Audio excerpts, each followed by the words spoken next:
হজরত মোহাম্মদ সাল্লাল্লাহু আলাইহি ওয়াসাল্লাম যখন ছোট ছিলেন তখন একদিন তিনি ক্ষুধা পেয়ে মক্কার ধুলো ভরা রাস্তা দিয়ে হেঁটে যাচ্ছিলেন। তিনি যেই রাস্তা দিয়ে যাচ্ছিলেন সেই রাস্তা থেকে কিছু দূরে আবু জাহেলের খেজুরের একটি বাগান ছিল। সেই সময় আবু জাহেল একজন ইহুদি লোকের সাথে মিলে খেজুর একটি বস্তায় ভরছিলেন। নবী মোহাম্মদ সাল্লাল্লাহু আলাইহি ওয়াসাল্লাম খুব ক্ষুধার্ত ছিলেন, তাই তিনি দুটি খেজুরের আশায় ধীরে ধীরে বাগানের দিকে এগোতে লাগলেন। যখন তিনি বাগানে পৌঁছালেন তখন তিনি দেখলেন যে সেখানে আবু জাহেল ও একজন ইহুদি লোক উপস্থিত আছেন। তাই নবী মোহাম্মদ সাল্লাল্লাহু আলাইহি ওয়াসাল্লাম আদবের সাথে সালাম করলেন এবং বললেন, আসসালামু আলাইকুম চাচাজান, আমার খুব ক্ষুধা লেগেছে, আপনি কি আমাকে দুটি খেজুর দিতে পারবেন? তখন আবু জাহেল শিশু নবীর দিকে ঘৃণার দৃষ্টিতে তাকিয়ে বললেন, আমি তোমাকে খেজুর দিতে পারি, কিন্তু একটি শর্ত আছে। ওই যে ইহুদি দাঁড়িয়ে আছে তার বস্তাটি তুমি যদি নিজের মাথায় রেখে আমার বাড়ি পর্যন্ত পৌঁছে দাও তাহলে খেজুর পাবে। আবু জাহেলের কথায় শিশু মোহাম্মদ সাল্লাল্লাহু আলাইহি ওয়াসাল্লাম রাজি হয়ে গেলেন। অতঃপর দেরি না করে নবী মোহাম্মদ সাল্লাল্লাহু আলাইহি ওয়াসাল্লাম সেই ইহুদির কাছে গেলেন। তখন ইহুদি অবাক হয়ে বলল, হে মোহাম্মদ, তুমি এখানে কেন এসেছ? নবী মোহাম্মদ সাল্লাল্লাহু আলাইহি ওয়াসাল্লাম বললেন, আমি এই বস্তাটি নিজের মাথায় রেখে নিয়ে যেতে চাই। শিশু মোহাম্মদ সাল্লাল্লাহু আলাইহি ওয়াসাল্লামের কথা শুনে ইহুদি চমকে গেল এবং বলল, এত অল্প বয়সে কি তুমি এই বস্তাটি তুলতে পারবে? তখন নবী মোহাম্মদ সাল্লাল্লাহু আলাইহি ওয়াসাল্লাম হেসে বললেন, হ্যাঁ, নিশ্চয়ই তুলতে পারব। তারপর নবী মোহাম্মদ সাল্লাল্লাহু আলাইহি ওয়াসাল্লাম সেই বস্তাটি মাথায় রাখলেন এবং চলতে শুরু করলেন। ছোট ছোট পা, ক্লান্ত শরীর, কিন্তু মুখে এক অদ্ভুত আধ্যাত্মিক শান্তি ছিল। আবু জাহেল এবং সেই ইহুদি লোকটি শিশু মোহাম্মদ সাল্লাল্লাহু আলাইহি ওয়াসাল্লামের পিছন পিছন যাচ্ছিলেন। এইভাবে চলতে চলতে কিছুক্ষণ পর বস্তাটি আবু জাহেলের বাড়ির সামনে রাখা হলো। ইহুদি লোকটি বাড়ির ভিতরে নিয়ে চলে গেল। তখন নবী মোহাম্মদ সাল্লাল্লাহু আলাইহি ওয়াসাল্লাম বললেন, চাচাজান, এখন আমাকে খেজুর দিন। তখন আবু জাহেল শুধু একটি খেজুর দিলেন। নবী মোহাম্মদ সাল্লাল্লাহু আলাইহি ওয়াসাল্লাম নরম সুরে বললেন, আপনি কি আরেকটি খেজুর দেবেন না? এই নিষ্পাপ অনুরোধ আবু জাহেলের ভেতরের আগুনকে যেন আরও বাড়িয়ে দিল। রাগে ভরে সে নবীর মুখে একটি জোরে থাপ্পড় মারল এবং সেই মুহূর্তে যেন সূর্য ডুবে গেল, আকাশ ফেটে পড়ল, বাতাস থেমে গেল এবং পাহাড়ও কেঁদে উঠল। কিন্তু আবু জাহেল হাসতে হাসতে নিজের বাড়ির ভেতর চলে গেল। ভেতরে গিয়ে যখনই সে খেজুরের বস্তা খুলল তখন চমকে দেওয়ার মতো দৃশ্য তার সামনে এলো। আবু জাহেল দেখল যে সব খেজুর ছোট ছোট পাথরে পরিণত হয়েছে। এটি দেখে সেই ইহুদি হতবাক হয়ে গেল, তার চোখ কপালে উঠে গেল এবং মুখ বন্ধ হয়ে গেল। সে আশ্চর্য হয়ে দৌড়াতে দৌড়াতে নিজের সর্দারকে এই খবর দিতে চলে গেল।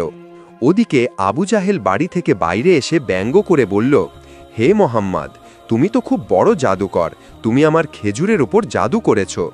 তখন নবী মোহাম্মদ সাল্লাল্লাহু আলাইহি ওয়াসাল্লাম মাথা নিচু করে খুব নরম সুরে বললেন, চাচাজান, আমি তো কিছু জানি না। এটি শুনেই আবু জাহেল আরও একটি থাপ্পড় মারল। তার আওয়াজ যেন আকাশ চিরে গেল।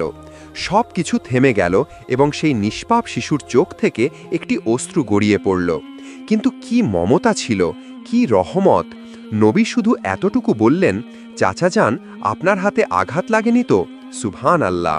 কি করুণা, কি মানবতা! নিজে থাপ্পড় খেলেন, কিন্তু চিন্তা সেই মানুষটির যিনি মারলেন।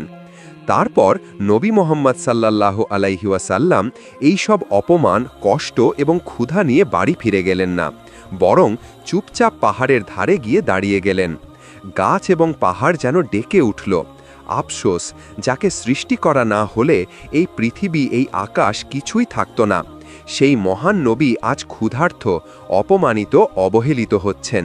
কিন্তু তবুও আবু জাহেলের মতো নিষ্ঠুর হৃদয়ে না দয়া এলো, না চোখে অনুশোচনার এক ফোঁটা।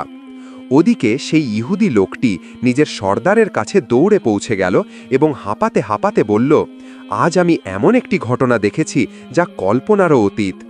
আবদুল্লার ছেলে মোহাম্মদের মধ্যে এমন এক অলৌকিক শক্তি আছে যে শুধু একটি থাপ্পড় লাগার পর সব খেজুর পাথর হয়ে গেল। আপনিই বলুন, এটি কি জাদু হতে পারে নাকি কোনো ঐশ্বরিক শক্তি? এটি শুনে সর্দার কিছুক্ষণ চুপ করে রইল। তারপর গম্ভীর কণ্ঠে বলল, আমরাও শুনেছি আমাদের আসমানি কিতাবে মোহাম্মদের নাম উল্লেখ আছে যে তিনি শেষ এবং সবচেয়ে মহান নবী হবেন। কিন্তু কি সত্যি ইনিই মোহাম্মদ? এটি জানা জরুরি। আমাদের নিজেদের ধর্মীয় গুরুর সাথে যোগাযোগ করতে হবে। যদি এই কথা সত্যি হয় তাহলে আমরা তাকে জীবিত ছাড়ব না, বরং তাকে এই পৃথিবী থেকেই শেষ করে দেব। তোমরা যাও এবং এই খবর আমাদের গুরুর কাছে পৌঁছে দাও। এটি শুনে সেই ইহুদি লোকটি আবার আবু জাহেলের বাড়ির দিকে রওনা হয়ে গেল। অতঃপর যখন সে খেজুরের বাগানের কাছে পৌঁছাল, তখন তার চোখ বড় হয়ে যেন কপালে উঠে গেল। সে দেখল পুরো বাগানে একটিও খেজুর ছিল না। প্রতিটি গাছে খেজুরের বদলে শুধু পাথর আর পাথর। এমন অদ্ভুত দৃশ্য দেখে সেখানে সে এক মুহূর্তও থামল না। দ্রুত আব্বু জাহেলের বাড়ির দিকে ছুটে গেল। বাড়িতে পৌঁছে সে বলল, ভাই, আপনার বাগানের সব খেজুর পাথরে পরিণত হয়েছে। যদি এখন এগুলো রক্ষা না করা হয় তাহলে অনেক বড় ক্ষতি হয়ে যাবে। এর একটাই সমাধান আছে, মুহাম্মাদের কাছে ক্ষমা চাও। কিন্তু আব্বু জাহেল ক্ষমা চাওয়ার মতো মানুষ ছিল না। সে ছিল নিষ্ঠুর, চালাক। সে নরম সুরে বলল, ঠিক আছে, চলো মুহাম্মাদের বাড়িতে গিয়ে দেখি।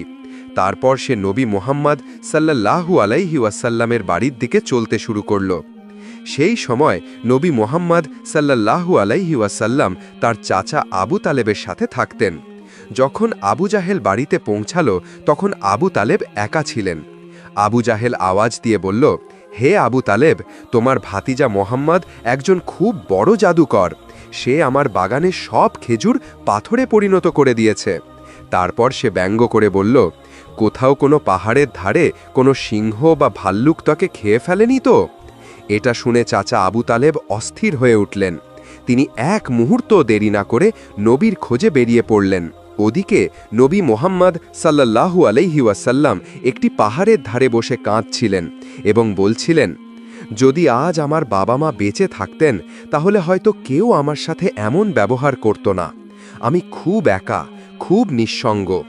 তার এই নিঃসঙ্গতা দেখে বনের সিংহ, ভাল্লুক, হরিণ সবাই সেখানে চলে এলো এবং যেন তার ব্যথা অনুভব করে সবাই কাঁদতে লাগল। সিংহের চোখও ভিজে গেল। তারা বলতে লাগল, ইয়া রাসূল আল্লাহ, এই চর যেন আমাদের লেগেছে। আপনি আর কাঁদবেন না, এই অশ্রু আমরা সহ্য করতে পারছি না। অতঃপর কিছুক্ষণের মধ্যেই চাচা আবু তালেব সেখানে পৌঁছে গেলেন। তিনি যখন এই দৃশ্য দেখলেন তখন কিছু বলতে পারলেন না, শুধু স্তব্ধ হয়ে গেলেন। দৃশ্যটি এত অদ্ভুত এবং হৃদয়স্পর্শী ছিল। তারপর তিনি নবীকে বুকে জড়িয়ে ধরলেন এবং জিজ্ঞাসা করলেন, কে তোমাকে কষ্ট দিয়েছে? যতদিন আমি বেঁচে আছি কেউ তোমাকে ছুঁতেও পারবে না। এরপর চাচা আবু তালেব নবীকে নিয়ে বাড়িতে ফিরে এলেন। কিন্তু সেই রাতেই আবু তালেব নিজে আবু জাহেলের বাড়িতে পৌঁছে গেলেন। তিনি রাগের সাথে নয় বরং সত্যের সাথে বললেন, তুমি তাকে জাদুকর বলছো, অথচ সে তো তোমার কাছে কিছু চায়নি, তোমার খেজুরও নেয়নি, তোমার বিরুদ্ধে কিছু বলেছেও না। তার চোখ থেকে যে অশ্রু ঝরেছে তা একদিন পাহাড়কেও গলিয়ে দেবে। এই কথা বলে আবু তালেব সেখান থেকে চলে গেলেন। আবু জাহেল চুপ করে রইল, কারণ সে কিছু অনুভব করছিল কিন্তু স্বীকার করতে চাইছিল না। আসলে সে ছিল একজন নিষ্ঠুর এবং অহংকারী মানুষ। সেই রাতেই মক্কার আকাশে একটি অদ্ভুত আলো ছড়িয়ে পড়ল। সবাই ভাবল হয়তো কোনো তারা ভেঙে পড়েছে, কিন্তু বাস্তবতা ছিল যে ফেরেশতারা এক এক করে পৃথিবীতে নেমে আসছিলেন। একজন ফেরেশতা অন্যজনকে বলছিলেন, এই চোখ থেকে যে অশ্রু ঝরেছে একদিন তা থেকেই এক মহান কিতাব অবতীর্ণ হবে। ইনি সবচেয়ে মহান মানুষ এবং শেষ নবীও, যিনি পুরো বিশ্বের জন্য রহমত হয়ে এসেছেন। ওদিকে যখন ইহুদিরা এই অলৌকিক ঘটনার খবর পেল তখন তাদের হৃদয়ে আগুন লেগে গেল। তারা নবী মুহাম্মদ সাল্লাল্লাহু আলাইহি ওয়াসাল্লামকে হত্যা করার ষড়যন্ত্র শুরু করে দিল, কারণ তারা চেয়েছিল যে শেষ নবী তাদের গোত্রে জন্মগ্রহণ করুক, কিন্তু এমনটা হয়নি। তাদের মধ্যে একজন ইহুদি ব্যক্তি তার ধর্মীয় পণ্ডিতের কাছে গেল এবং পুরো কাহিনী বিস্তারিতভাবে বলল। ইহুদি ধর্মগুরু কিছুক্ষণ চোখ বন্ধ করে রইল। তারপর ধীর স্বরে বলল, আমি তাকে চিনে ফেলেছি। ইনি সেই নবী যার উল্লেখ আমাদের কিতাবে আছে। তার দুটি চিহ্ন আছে, একটি তার কাঁধে নবুয়তের মোহর, দ্বিতীয়টি তার দৃষ্টিতে থাকা রহমত। কেউ জিজ্ঞেস করল, তাহলে কি আপনি ঈমান আনবেন? সে চুপ হয়ে গেল, মাথা নিচু করে নিল। তারপর শুধু এতটুকু বলল, আমরা চেয়েছিলাম যে সে আমাদের গোত্রে আসুক, তাই আমরা সত্যকে অস্বীকার করব। ওদিকে প্রতি বছর চাচা আবু তালেব ব্যবসার জন্য সিরিয়া যেতেন। সেই দিনও আবু তালেব সিরিয়ার সফরের প্রস্তুতিতে ব্যস্ত ছিলেন। তখনই নবী মোহাম্মদ সাল্লাল্লাহু আলাইহি ওয়াসাল্লাম এসে বললেন, চাচা যান, আমি কি আপনার সাথে সিরিয়া যেতে পারি? আবু তালেব তাকে মানা করতে পারলেন না, তাই তাকে সাথে নিয়ে যাওয়ার জন্য রাজি হয়ে গেলেন। অতঃপর পরের দিনই তারা দুজনেই একটি ব্যবসায়িক কাফেলার সাথে রওনা হয়ে গেলেন। কিছুদিন সফর করার পর কাফেলা বুসরা নামক জায়গায় পৌঁছাল। সেখানেই কাছে একটি গির্জা ছিল, যেখানে একজন খ্রিস্টান ধর্মগুরু থাকতেন। তিনি সেই সময়ের সবচেয়ে বড় এবং মহান পাদ্রী বলে বিবেচিত হতেন। যখন কাফেলা সেখান দিয়ে যাচ্ছিল, তখন সেই খ্রিস্টান ধর্মগুরু একজন যুবককে দেখলেন, যার মাথার ওপর একটি মেঘের টুকরা ছায়া দিয়ে চলছিল। যেখানে সে চলত, মেঘও সাথে চলত। তার বিশ্বাস হয়ে গেল, এই কাফেলাতেই শেষ জামানার নবী উপস্থিত আছেন। সঙ্গে সঙ্গে তিনি তার কিতাব বের করলেন, পড়লেন, দেখলেন এবং পাকা নিশ্চিত হয়ে গেলেন। তিনি দ্রুত তার একজন লোককে বললেন, যাও, এই কাফেলার সব লোককে এখানে ডাকো, তাদের দাওয়াতে ডাকো। সেই লোকটি গেল এবং কাফেলার লোকদের বলল, ভাইরা, আমাদের ধর্মগুরু আপনাদের সবাইকে খাবারের জন্য আমন্ত্রণ জানিয়েছেন, অনুগ্রহ করে গ্রহণ করুন। তার কথা শুনে সবাই সেই গির্জায় পৌঁছাল। ধর্মগুরু সবাইকে ভালো ভোজ দিলেন। কিছুক্ষণ পর তিনি আবু তালেবকে বললেন, হে কাফেলার সর্দার, মনে হচ্ছে এই শিশুর মা বাবা আর এই পৃথিবীতে নেই। তার কথা শুনে আবু তালেব বললেন, হ্যাঁ, আপনি ঠিকই বুঝেছেন, এখন আমিই তার দেখাশোনা করছি। তারপর পাদ্রী গম্ভীরভাবে বললেন, মনে রেখো, তোমার ভাতিজা আল্লাহর শেষ নবী, তার পিঠে নবুয়তের মোহর আছে, তার চোখে রহমত আছে, তাকে কখনো একা ছেড়ো না। যদি ইহুদি ও নাসারারা জানতে পারে, তাহলে তারা তাকে মেরে ফেলার চেষ্টা করবে। খ্রিস্টান পাদ্রীর কথা শুনে আবু তালেব অবাক হয়ে জিজ্ঞেস করলেন, আপনি এসব কিভাবে জানলেন? খ্রিস্টান পাদ্রী জবাব দিলেন, আমি আমাদের কিতাবে এই ঘটনার বিস্তারিত পড়েছি। এখন যাও এবং মোহাম্মদকে আমার কাছে নিয়ে এসো। ফলে আবু তালেব মোহাম্মদ সাল্লাল্লাহু আলাইহি ওয়াসাল্লামকে আনতে রওনা হলেন। কিছুক্ষণ পর সেই খ্রিস্টান পাদ্রী দেখলেন যে আরেকটি কাফেলা সেই জায়গা দিয়ে যাচ্ছিল। তিনি দ্রুত সেখানে পৌঁছালেন এবং জিজ্ঞেস করলেন, তোমরা কারা, কোথায় যাচ্ছ এবং কেন? তারা জবাব দিল, আমরা রোমের সৈনিক, আমাদের বাদশাহ আমাদের পাঠিয়েছেন। আমাদের বলা হয়েছে যে শেষ নবী পৃথিবীতে এসে গেছেন এবং আমাদের তাকে খুঁজে বের করে শেষ করতে হবে। তোমরা কি তার সম্পর্কে কিছু জানো? তখন সেই খ্রিস্টান পাদ্রী হাসলেন এবং বললেন, তোমরা অযথা চেষ্টা করছ। যদি আল্লাহ শেষ নবীকে পাঠিয়ে থাকেন, তাহলে তিনিই তার হেফাজত করবেন। এই পৃথিবীতে কারও এত শক্তি নেই যে তাকে ক্ষতি করতে পারে। তাই তোমরা রোমে ফিরে যাও। খ্রিস্টান পাদ্রীর এই কথা শুনে সেই সৈন্যরা চুপচাপ ফিরে গেল। অতপর রাতে খ্রিস্টান পাদ্রী আবু তালেবকে গির্জায় ডাকলেন এবং বললেন, হে কাফেলার সর্দার, দেখলে তো আমার কথাই সত্যি হল। ইহুদি ও নাসারারা শেষ নবীর ঘোর শত্রু। যদি তারা কোনোভাবে তাকে পেয়ে যায়, তাহলে নিশ্চিত তাকে মেরে ফেলার চেষ্টা করবে। তাই আমার কথা শোনো, তোমার ভাতিজাকে নিয়ে বিদেশে যেও না, ফিরে যাও। পরের দিন আবু তালেব সফর ছেড়ে দেওয়ার সিদ্ধান্ত নিলেন এবং কাফেলা দেশের দিকে ফিরে চলল। কিছু দূর যাওয়ার পর রাস্তায় তারা একটি ঘোড়া দেখতে পেলেন, কিন্তু সেখানে কোনো মানুষ ছিল না। তাই তারা নেমে দেখলেন যে একজন মানুষ মর্মর অবস্থায় পড়েছিল। আসলে সে একজন ইহুদি ছিল, যে শেষ নবীকে মারতে এসেছিল। কিন্তু আজ সেই নবী নিজেই নিজের হাতে তাকে পানি পান করিয়ে তার জীবন বাঁচাচ্ছিলেন। তারপর তাকে সাথে নিয়ে কাফেলা আবার রওনা হল। চলতে চলতে তারা একটি সমুদ্রের তীরে পৌঁছালেন, যেখানে জেলেদের একটি বসতি ছিল। কাফেলা সেখানেই আরামের জন্য থামল। কিন্তু সেই জেলেরা মূর্তি পূজক ছিল এবং গভীর কুসংস্কারে ডুবেছিল। আবু তালেব সেখানে পৌঁছালেন, যেখানে কিছু লোক মূর্তির সামনে ঝুঁকেছিল। তিনি একজনকে জিজ্ঞেস করলেন, ভাই, তোমরা এভাবে মূর্তির পূজা কেন করছো? সে জবাব দিল, অনেক দিন ধরে আমাদের জালে মাছ আসছে না, তাই সমুদ্রের দেবতাকে খুশি করার জন্য আমরা এই পূজা করছি। ওদিকে নবী করিম সাল্লাল্লাহু আলাইহি ওয়াসাল্লাম দেখলেন একটি বড় মূর্তির পাশে একজন মহিলা ও তার সন্তান শিকল দিয়ে বাঁধা আছে। তাদের কোরবানির জন্য বাধা হয়েছিল। জেলেদের বিশ্বাস ছিল যে এমনটা করলে দেবতা খুশি হবেন এবং তাদের জালে মাছ আসবে। তখন নবী করিম সাল্লাল্লাহু আলাইহি ওয়াসাল্লাম ধীরে ধীরে সেখানে পৌঁছালেন এবং মা ও ছেলেকে সেই শিকল থেকে মুক্ত করে দিলেন।